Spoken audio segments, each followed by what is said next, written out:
Hello!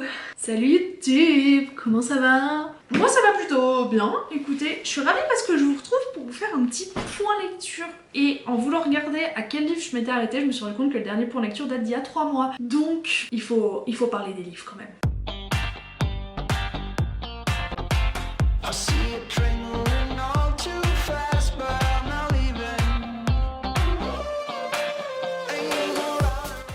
Donc comme je vous l'ai dit, il y a certains livres qui datent un petit peu, surtout que j'ai eu des petites pannes de lecture pendant l'été, j'étais très occupée, j'ai pas trop lu, j'ai alterné à droite à gauche, j'ai commencé énormément de livres différents, mais c'est l'heure des recommandations parce qu'il y a eu des belles découvertes. Déjà il y a un petit roman graphique que j'ai lu grâce à... comment elle s'appelle cette application?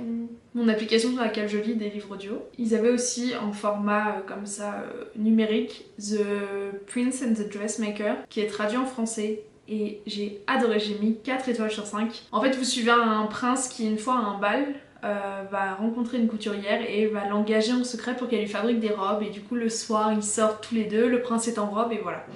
Et donc, c'est un moment très agréable. Au début, j'étais pas sûre d'aimer les dessins, mais en fait, ouais, j'ai vraiment bien kiffé les dessins. J'ai adoré les robes, ça m'a vraiment fait penser à ma période quand je voulais devenir styliste et que j'avais tous les cahiers top modèle et tout. J'ai adoré, genre vraiment j'ai trop aimé. L'histoire dans l'ensemble véhicule un message vraiment beau et du coup bah j'aimerais bien avoir un exemplaire papier, peut-être en français pour que ma petite sœur le lise. Ensuite j'ai fait une relecture, j'ai relu le Marketman 1. En fait j'avais besoin d'une romance. Entre les deux j'avais lu le Chant d'Achille. Je vous ai fait un vlog lecture exclu donc je vais pas trop vous en parler, mais bon le Chant d'Achille c'était un peu... c'est un peu difficile, voilà. J'ai adoré ce bouquin, j'ai vraiment adoré ce bouquin, mais j'ai pleuré. Marketman 1, vous suivez une histoire d'amour entre un garçon et une fille. Le garçon est tatoueur et en fait, il est un peu enfermé. C'est un bad boy. Les violents... Non, pas... C'est pas le plus bad boy que j'ai vu, mais en mode il sort beaucoup, il va à droite à gauche, il est tatoueur parce qu'en fait depuis que son frère est mort, il se sent très mal, mais il y a une constante dans sa vie, c'est la fille qui, elle en fait était la meilleure amie de son frère jumeau du coup qui est décédé, et il est persuadé que le frère jumeau sortait avec elle et tout, donc c'est un peu non je peux pas y toucher et tout. Bon voilà, Marketman 1, vous l'avez peut-être déjà lu, moi j'adore les Marketmen, les Marketmen, sorry. J'aime toujours autant la manière dont est construite l'histoire, ça fait sens, ça va doucement mais en même temps pas trop doucement, le dénouement fait sens. Par contre il y a juste un truc qui m'a un petit peu saoulée, c'est le côté ah non je suis pas assez bien pour elle, elle est tellement parfaite, elle est tellement douce, elle est tellement belle, elle est tellement gentille. Oh là là, et moi je suis qu'un bad boy. Genre ce côté là m'a un peu saoulée et d'habitude je l'avais pas vu à ma première lecture quand j'avais genre 15 ans. Donc voilà. Hein. Ensuite, avant d'aller à La Rochelle voir Léonie avec la Villa des Booktubeuses, j'ai lu un livre sur un voilier. Si vous avez vu ce vlog avec Léo, à un moment on va sur un voilier avec 2 potes à moi. J'en ai marre de crier, faut que j'arrête de crier. En fait, je pensais pas, mais un voilier ça bouge hein.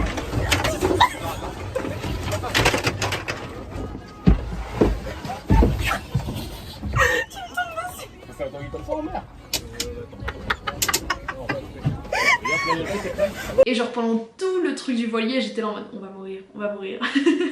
Ce livre il s'agit de Plein Gris de... Ah punaise j'ai pas noté l'auteur, je suis désolée, bon ce sera sur la couverture.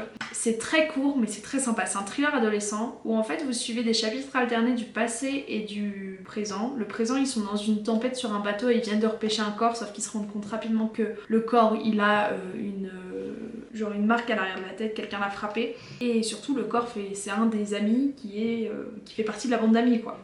Et puis après tu rencontres l'ami encore vivant, tu rencontres la bande d'amis, leur fonctionnement et comment tout se détériore jusqu'à arriver à la scène du meurtre. Et c'était vraiment très bien fait. Le but du livre c'est absolument pas de savoir qui a tué qui, c'est vraiment pas le délire. Le but du livre c'est de savoir comment un groupe d'amis avec une amitié toxique comme ça, et bah ça peut finir comme ça.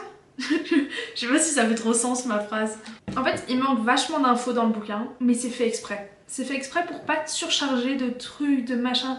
C'est vraiment directement tu vas au fait et directement tu vois que les scènes qui sont importantes au récit. Et l'écriture de Marion Brunet, c'est ça, Marion Brunet était super sympa. Franchement j'ai adoré. Ensuite, oulala, on va parler de 3 romances et les 3 étaient pas dingues. La première était sûrement la mieux. Il s'agit de Hymne de Sarina Bowen et Elle Kennedy, mes 2 queens de la romance. Et là c'était une romance MM, ça se passe dans le hockey et en fait vous suivez deux garçons qui avaient l'habitude chaque été d'aller en camp d'été comme ça pour s'entraîner au hockey. Et puis par une nuit un peu de action-vérité, les choses ont dégénéré et l'un des deux s'en voulait énormément et du coup a coupé les ponts avec l'autre. Et de là on les retrouve des années plus tard, ils se retombent dessus et du coup il y en a un qui est encore entraîneur dans le camp d'été et l'autre se dit tiens je vais y aller, moi aussi je vais devenir entraîneur. C'est bizarre ce qui se passe entre nous deux, il faut que je le comprenne. Et ils sont repartis pour un tour. Et c'était très sympa. J'ai mis 3,5 sur 5 donc c'est une bonne note. J'ai beaucoup aimé le côté apprentissage. Un des deux personnages ne sait pas du tout comment définir son orientation sexuelle. Et du coup c'était très intéressant de le voir un peu chercher dans sa tête les questions qui se posaient. Et puis aussi sa peur face à sa famille, enfin comment le dire, tout ça. C'était vraiment fait de manière très juste et je recommande vachement ce livre pour ça. Par contre, les scènes de sexe étaient énormément détaillées. Alors, en fait, c'est juste que j'avais oublié que Sarina Bowen, elle était waouh, quoi, elle y va dans le détail. Elle, Kennedy, un peu moins en général, mais là, les deux ensemble, elles se sont fait un délire. Franchement, pour âme sensible, quoi s'abstenir. Mais non, c'est juste qu'en fait, je l'ai lu à un moment où ça allait pas du tout, genre j'étais très stressée, c'était avant que je parte. Et donc, c'est vrai que je pense que j'ai pas apprécié à sa juste valeur le livre, et que si je l'avais lu dans un moment très plus cool, plus détendu, je l'aurais adoré. Donc je vous le recommande vraiment vivement. C'est une bonne romance elle-même. Ensuite, j'ai lu Royal Yours de Emma Chase, qui est censé être en fait le tome 4, enfin un petit tome bonus de la série Il était une fois, que moi j'aime beaucoup, c'est avec de la royauté et tout. Et en fait, dans Royal Yours, vous suivez la grand-mère, donc la reine en exercice des enfants que tu suis dans la saga principale. Et donc, faut que tu te places un peu plus en arrière et tout, genre 50 ans plus tôt, on va dire. Et punaise, c'était nul. Il y a aucun intérêt à lire ce livre bonus, c'est un conte de fées. En fait, tu pourrais très bien être en train de lire Cendrillon, et encore Cendrillon a plus de rebondissements. En gros, c'est vraiment juste genre, y a pas de rebondissement, c'est on s'aime, on se marie, et puis on devient dirigeant, et voilà. Et c'est tout. On a un bébé, et puis voilà. Tout va trop vite le livre. En fait, je l'ai lu en numérique et je sais pas combien de pages j'ai fait en vrai, mais moi j'avais l'impression qu'il faisait même pas 200 pages. J'ai l'impression d'avoir lu ce livre du siège passager. Du coup, le seul point positif, c'est que ça se lit rapidement. Mais j'ai quand même pleuré parce que dès qu'on parle de mort, moi je pleure et il y a quelqu'un qui meurt au tout début et du coup j'ai pleuré. Voilà. Et encore une autre déception, c'est L'As de cœur de Morgane Moncombe qui est sorti au début du mois. Et ouais, Morgane Moncombe, mon petit bébé chou, m'a énormément déçu. J'ai mis 2 étoiles et demie sur 5, mais parce qu'en fait comparé à Royal Yours c'est beaucoup mieux et j'ai mis 2 à Royal. Bon, je suis trop nulle pour noter les livres. Alors dans ce livre en fait vous suivez Lévi et une fille, je me rappelle plus ton prénom. Ils sont tous les deux joueurs de poker et en fait Lévi va inviter la fille à rejoindre son équipe parce qu'il a un projet de vengeance envers quelqu'un qui s'appelle Tito et du coup ils partent à Las Vegas et Lévi genre veut gagner et devenir champion du monde de poker. Tout le côté poker était super intéressant, franchement j'aurais trop aimé le lire en voyage à Las Vegas, tu vois, pour être dans le délire. Après j'ai absolument pas prévu d'aller à Las Vegas un jour donc donc voilà, mais j'ai ressenti aucune tension entre les deux personnages, genre vraiment aucune. Il y a 2 retournements de situation qui pour moi ne faisaient absolument pas sens parce qu'en fait dans ce livre vous avez des chapitres alternés, ce qui fait que pour moi tu peux pas penser, je sais pas, faut que je vous trouve un exemple sans vous spoiler. Ok, par exemple, pour moi tu peux pas du tout être avec quelqu'un, genre boire un café avec quelqu'un, c'est ta pote et tout machin, tu bois tout le café, du coup dans l'écrit de ton roman t'es là en mode ah cette fille là est vraiment trop gentille, j'adore ces discussions, elle est trop cool, blablabla et tout. Et la dernière ligne du chapitre tu dis mais elle s'est tapée mon mec. Genre, tu vois t'es là en mode quoi? Mais il y a 2 secondes tu disais qu'elle était trop mimi, trop gentille, que tu l'adorais et là tu nous fais un retournement de situation un peu bizarre comme ça. C'est un peu ça qui s'est passé en fait, il s'est passé ça 2 fois dans le roman et les 2 fois forcément je l'avais pas vu venir, mais pas parce que le retournement de situation était trop bien fait, non, juste parce que ça avait pas de sens. Parce qu'on est dans la tête des personnages et que c'est pas possible qu'ils se mentent à eux-mêmes comme ça quoi. Comme d'habitude Morgane Moncombe elle veut aborder plein de sujets et c'est vraiment génial. Il y a certains sujets que j'ai trouvé plutôt bien fait comme l'addiction au jeu, mais j'aurais aimé que ça aille encore un peu plus loin, je sais pas, il me manquait un petit truc là-dessus. Les personnages secondaires étaient très clichés, étaient très clichés, peu creusés, Ouais, franchement, c'était pas les meilleurs personnages secondaires. Et ouais, il y avait... Non, ça a pas collé avec moi, malheureusement. Après, ça veut pas dire que ça collera pas pour vous, hein. C'est toujours ce que je vous dis. C'est pas parce que moi j'ai pas aimé que vous aimerez pas, mais c'est vrai que là, pour le coup, c'était vraiment pas mon délire. Et je suis trop déçue parce que bah, j'avais trop envie de l'aimer. On remonte en vous parlant d'un coup de cœur. Oh là là, les gars, faut tellement que vous lisiez ce livre. Il est sorti et traduit en français. Il est incroyable. C'est The Seven Husbands of Evelyn Hugo. Donc les 7 maris d'Evelyn Hugo. Oh, mais quelle bombe! Quelle bombe! Vous connaissez mon amour pour tout ce qui est attrait à la célébrité. C'est très bizarre à chaque fois que je dis ça comme ça, mais c'est un truc qui me passionne. Les paillettes, les flashs, vous voyez, tous les reportages sur les vies Diana, les trucs comme ça, je suis toujours devant ma télé. Genre j'adore. Enfin non, j'adore pas ce qui s'est passé. Bah, bref, voilà, vous avez compris. Et j'aime beaucoup essayer d'imaginer comment ces stars et leur équipe de relations presse manipulent la vie des gens. Genre je trouve ça incroyablement fort. Et encore une fois, ça va voir un petit peu avec... Ah bah non, c'était dans la vidéo que j'ai tournée d'avant, mais tout ce qui est marketing et tout, c'est un truc que j'aime trop. Et je pense que c'est pour ça que j'adore aussi ce côté presse, public, voilà. Bref, là n'est pas la question. J'ai lu Les 7 maris d'Evelyn Hugo et j'ai adoré. Vous suivez Evelyn Hugo qui est un peu une Marilyn Monroe, quoi. Je sais pas trop comment la détailler, mais aujourd'hui elle a 65 ans, 70 ans. Et c'était une icône dans les années... Je crois que son premier film était dans les années 50, quelque chose comme ça, un peu avant. Et en fait tu vas suivre toute sa vie, son... je sais pas comment dire, son accession au trône, à la gloire, comment elle a manipulé des gens, comment elle s'est fait une place dans ce milieu d'Hollywood.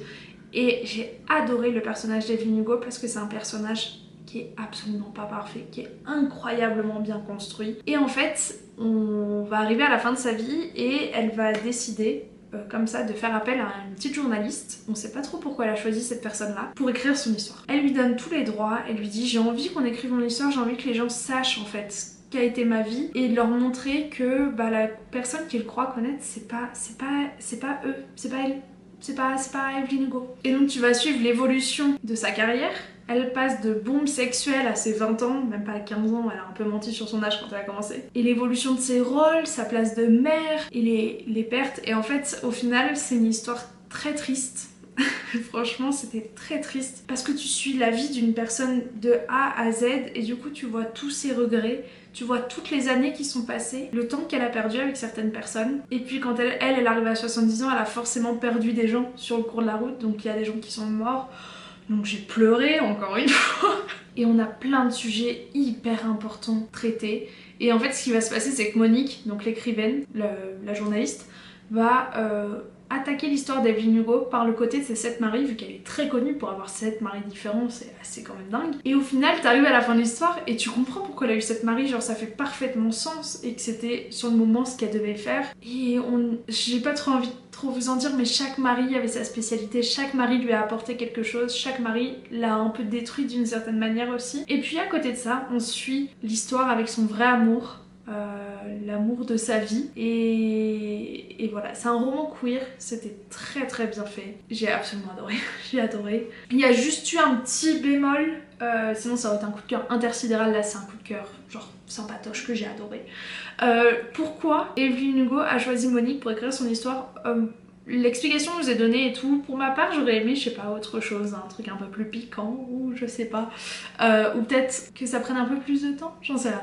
Mais j'ai vraiment bien aimé et j'ai aimé la fin, j'ai vraiment aimé la fin et j'ai aimé la réaction de Monique, pour ceux qui ont lu, voilà. J'ai vraiment beaucoup aimé ce livre.